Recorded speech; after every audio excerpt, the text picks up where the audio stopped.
ഏവർക്കും നമ്മുടെ ക്രിസ്മസ് മംഗളങ്ങൾ. എന്തായാലും നമ്മുടെ ക്രിസ്മസിൻ്റെ രാവിലത്തെ ബ്രേക്ക്ഫാസ്റ്റ് ആണ് കേട്ടോ നിങ്ങളെ കാണിക്കുന്നത്.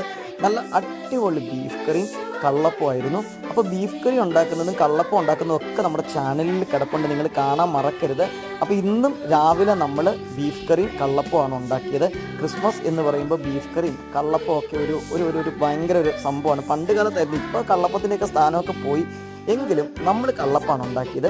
അപ്പോൾ നമ്മുടെ കള്ളപ്പത്തിൻ്റെ റെസിപ്പി എന്തായാലും ചാനലിൽ കിടപ്പുണ്ട്, നിങ്ങളത് നോക്കിയിട്ട് കള്ളപ്പം ഉണ്ടാക്കണം.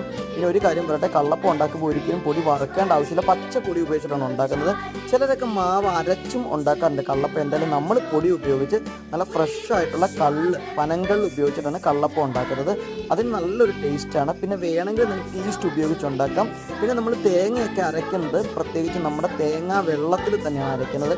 അപ്പോൾ കുറച്ചും കൂടിയൊക്കെ ഒരു ടേസ്റ്റ് ആയിരിക്കും. എന്തായാലും പുളിപ്പില്ലാത്ത കള്ളപ്പം ഉണ്ടാക്കുന്നത് എങ്ങനെയാണെന്ന് നിങ്ങൾ നമ്മുടെ ചാനലിൽ കയറി കാണണം.